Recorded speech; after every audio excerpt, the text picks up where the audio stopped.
جی ہمارے یہ بڑی خوش قسمتی ہے، میں سمجھتا ہوں یہ لمحات جنت کے لمحات سے کم نہیں ہیں کہ دسترخوان تو ہر کسی کا سجا ہے، لیکن ہم صالحین کے ساتھ بیٹھنے کو وہ ایسے سمجھتے ہیں، اللہ کی اطاعت اور عبادت ہی سمجھتے ہیں۔ مولانا تقی شرائع صاحب کم کے سینئر علماء میں سے ہیں، ہمارے درمیان موجود ہیں۔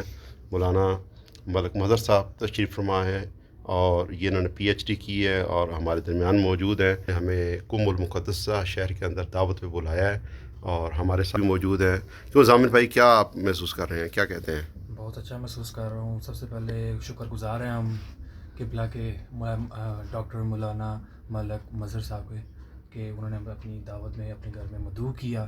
یہاں پہ ایک علمی محفل کے اندر ہمیں بہت ایک نام ہے علم سیکھنے کو مل رہا ہے، بڑوں کی محفل ہے، یہ بہت اچھا لگ رہا ہے ہمیں۔ ہاں بڑی بات ہے کہ دیکھیں حیدر، ہم کھانا تو کھا ہی رہے ہیں اور یہ تو ہر جگہ کھانا تھا، لیکن یہ جو علماء کے ساتھ بیٹھ رہے ہیں اور العلماء ورثۃ الانبیاء، انبیاء کے وارث ہیں، تو اس بارے میں آپ کیا کہیں گے؟ کچھ ہمیں بتائیں گے آپ؟ اس بارے میں یہ کہوں گا کہ بڑا اچھا لگ رہا ہے انکل کے ساتھ بیٹھ کے، علامہ صاحب کے ساتھ بیٹھ کے، مولانا علامہ تقی شرازی صاحب بھی ہمارے ساتھ، ہاں کافی اچھا لگ رہا ہے ہمیں جنوبی شہر میں اپنے گھر جیسا ماحول مل رہا ہے ہمیں۔